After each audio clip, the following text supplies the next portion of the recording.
อากาศร้อนๆเนาะร้อนมีอยู่มือมันก็เอามาผัดดูลืมมื้อนี้นะเมื่อยเรียนหนังสืออาจารย์ด่าไม่รอด่าเห่าแถวว่ะกำลังว่าด่าอยู่ตัว2คนพากันลมกันอยู่เบนส่วนลมลมในเดียวใดไปลิ้นไส้จากนี้ผมก็เอามันเล่าให้มันฟังหมดเป็นอารมณ์น้อยเดียวเนาะกันน้อยเดียวเวียกบ้านน่ะอาจารย์ให้น่ะอย่าลืมเด้อแล้วสิแกให้เด้ออย่าลืมแท้ได้มื้อให้เพิ่นไปไกลเด้ตูนะตายเด้ถ้าบ่มีตูนะบ๊ายบาย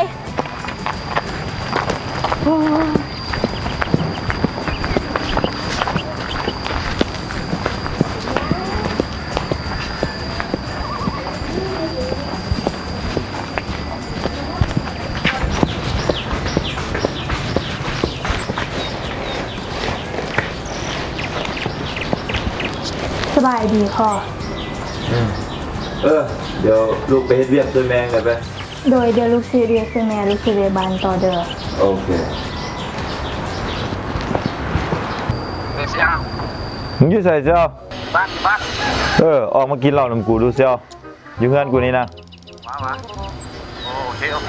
พอดีกูมีรถต้มมาใหม่ซะแล้ว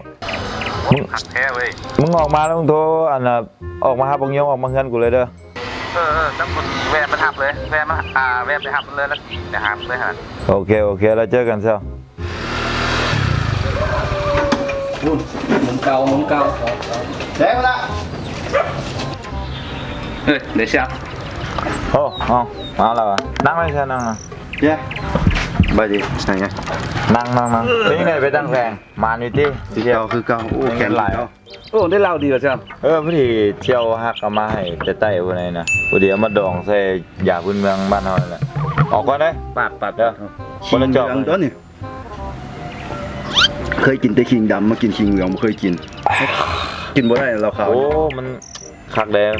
อยากดูกำลังไงเนาะกินเบียร์เอาซะน้องนุ่งมายามนึงที่กะจักลังจังได๋มันกับคนละจอกคนละหยังกันตัวพิธีตอนพิธี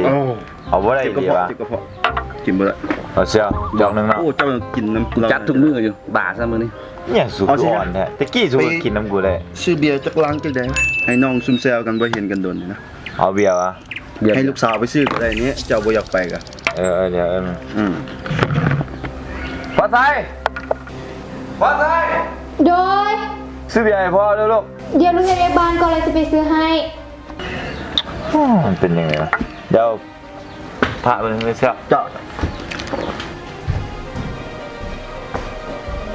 มึงไงอ่ะมูยินว่าเวอร์จะลูกให้ใบคนหนึ่งก่อนเลยมึงไปซื้อแล้วมึงมาเฮ็ดบ่ได้เหรอไปเดี๋ยวนี้ไปเอามาลังนึงยากให้มึงนี่มีซองไปเห็นยังไงเนี่ยอันแต่สลาวกับสารอังกฤษเอาฟ้าไปใส่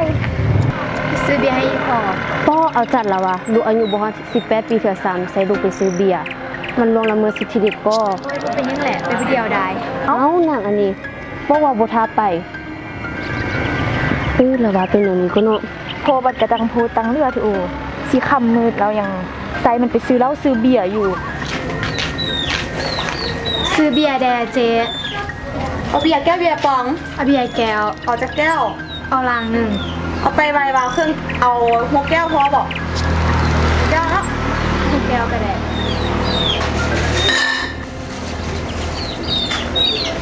เขาได้เจ็ด50ซื้อแบบไทยหรอซื้อให้พอขอบใจเด้อมื้อหลังอุ่นหนุนน้ำในเด้อคือบอลมึงกูจะจ่ออยู่เลยวะยอมแดกทุกมื้ออย่าตับแข่งตานี่อย่าจะเด็ดนี่ใส่เข้าไปคือเดี๋ยวบอกให้ซื้อลังนึงรัวมาบ่ไหวโอ้ยต้องบ่เป็นตาแตกกับมึงใส่หยังก็บ่เป็นตาแตกเด้อมึงคงน้ำก้อนก็บ่ซื้อมาพอบ่เอาเงินให้นี่บ่ได้เรื่องนะเสี่ยวลูกมึงตายใส่สำนีบ่ได้ผมบ่จักสิว่าอะไรเชยถ้าเป็นลูกหรือกี่ตื้มซะมันเว้าสำนี้ก็เฮ็ดหน้าบูดหน้าบึ้งเฮ็ดเครียดตะปุดตะปัดอยู่นี่สิไปใส่ก็ไปมั้ยไปโอ้ยจนเครียดเห็นมั้ยโอ้ยเดี๋ยวมองเครียดละ โอ้ย บ่ได้เรื่องซะลูก มีหยังค่อยบอกค่อยสอนลูกเอา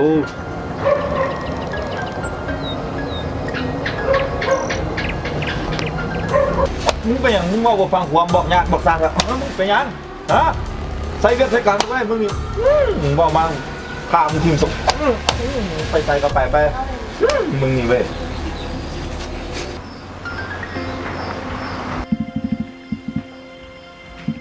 ฟ้าลูกกินข้าวก่อนแม่แล้วค่อยไปโรงเรียน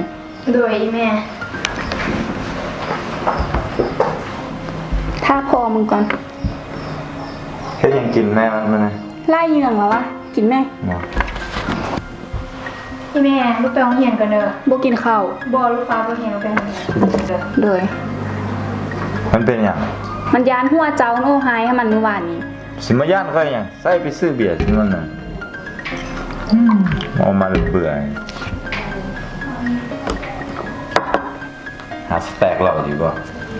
ไปซิเต็กทั้งได้เราไปเยอะ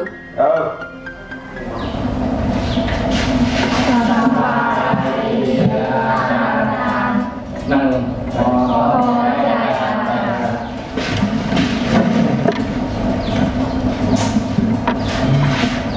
วันนี้พวกเราจะมาเรียนวิชาประวัติศาสตร์รุ่น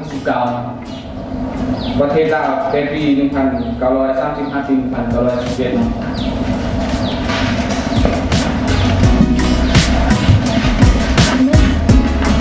กำลัง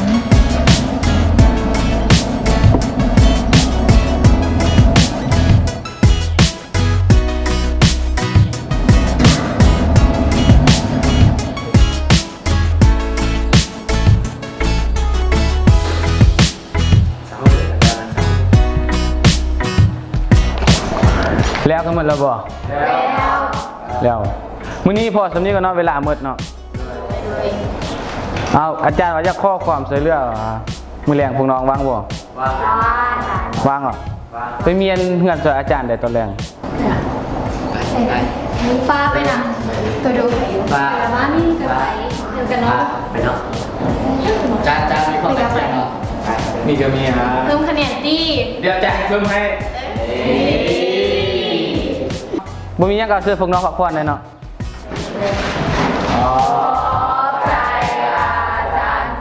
ผ่อน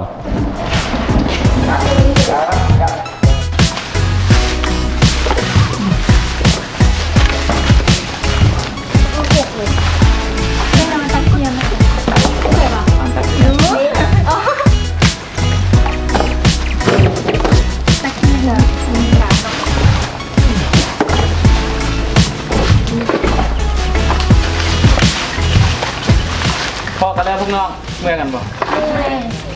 พักผ่อนกันเนาะพักผ่อนกินน้ำกินไหนก่อนจัง ไปมาพักผ่อนกินน้ำก่อนนั่ง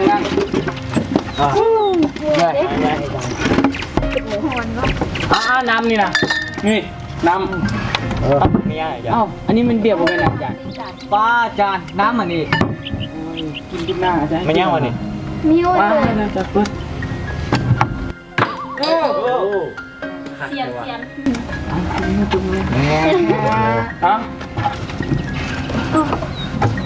น้ำหนาอันนี้นะโมเมตี น้ำกินไหมยืดนี่น้องก็เห็นอันเข้ากินแต่บ่ฮู้ว่าจับอันเข้ามันก็กินนี่เองมื้อนี้เดี๋ยวลองจับแม่เมียเขาเด้มาตามจวดเด้อตามจวดตาม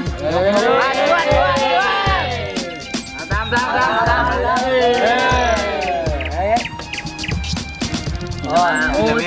ยนี่มีกินบ่ได้บอกว่า พ่อแม่ตัวยังกิน บางคนตัวดู กูเป็นยังไงกินเพื่อเดียวได้กินยกเลยนะยกแทบมันอ่ะ มันคือพ่อแม่โอ้เนาะเบียร์นะพ่อแม่น้ำบ้านกันคุณไม่อยากกินหรอ กินแม่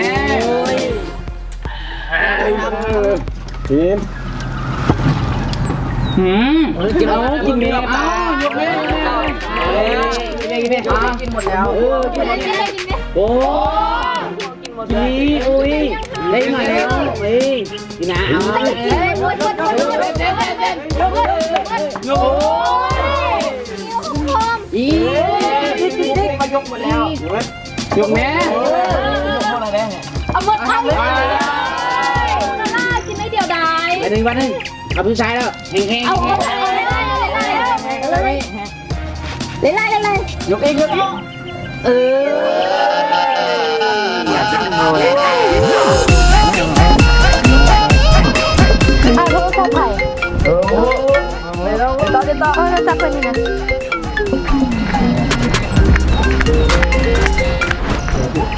ฮัลโหลเหนื่อยแล้วจานพี่นามาช่วยเวลอยู่ไหนแล้วจานเดี๋ยวลูกเขากลับกระไดสิโดยเดี๋ยวลูกสิกลับ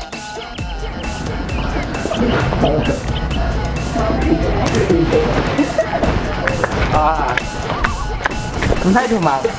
แม่เอาเมย์เห็นยังโอ้เมย์ไปโดนนำกลับเหินแล้วก็โอ้ เฮ้ยเฝ้ากำยังวะ จงแล้วว่าจงโอ้ยแม่ไม่ได้แล้ว โอ้ยเดาอยากเอาจอกเอาให้กันหนึ่งเลย โอ้โบเลย ก่อนกลับ อย่ากลับ บ่กลับอีกจอกไงจอกทำโอ้กกลับมาเลยจานกลับมาเลย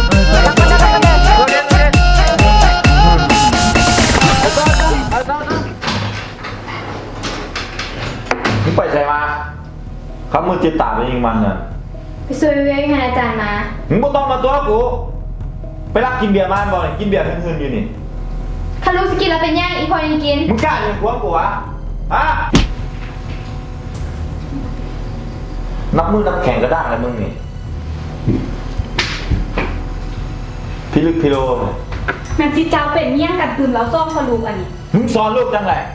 เจ้ากับพ่อกับพ่อซอยค่อยคือกันกินแต่เหล้านี่ กูจะไปตายแล้วก็ไปออกไปไม่ให้กูเห็นหน้านี่รำคาญ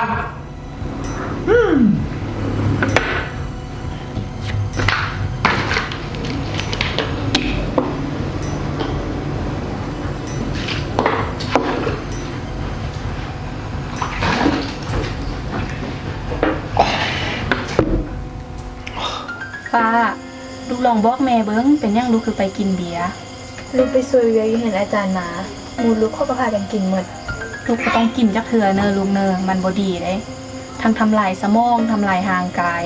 บางคนกินก็เกิดอุบัติเหตุแค้นหักฆ่าหานก็มีบางคนแม่น่ะเมาซ่าคือคมคืนลูกบ่ยาน่ะลูก แต่ยาเนาะลูกขอโทษไล่เด้อแม่เท่านั้นลูกก็สิบปีแล้ว มันเป็นเสี่ยงเมี่ยงน่ะพอมึงเฮ็ดแม่งอยู่ในเหือนน่ะนะ ไปแม่ไปเบิ่งอีพอ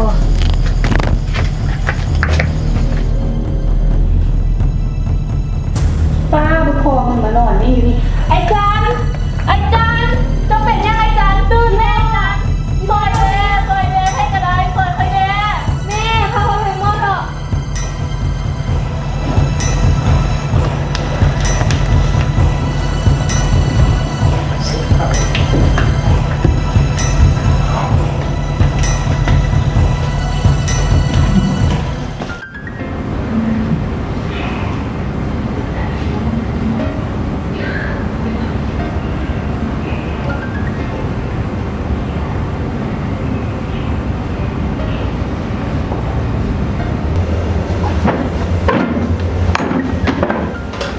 สบายดีในเมื่อ สบายดี พวกห้องค่อยเป็นหน่อยได้เลย พระองค์เจ้าเป็นพญาตักแทงเนาะเนื่องจากว่าพระองค์เจ้าเดี๋ยวดื่มที่นี่ทันเราเป็นเวลาที่โดนอยากให้พระองค์เจ้าเลิกดื่มเพราะว่าถ้ายังฝืนที่จะดื่มต่ออาจจะเสียชีวิตได้ ขอบใจไล่เดินในมั่วที่มาบึงพวกคอย เจ้าไปสามารถไปเยี่ยมเบิ่งพระองค์เจ้าได้ โดยขอบใจ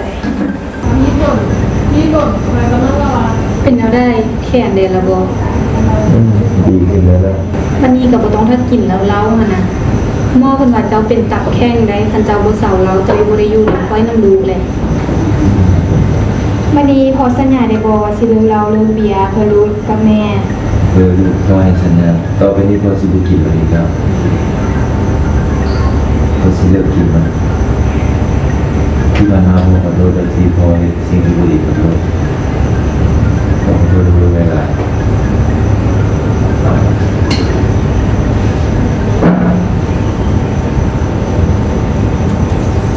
ตั้งใจนี่ได้ดูแล โดยพอ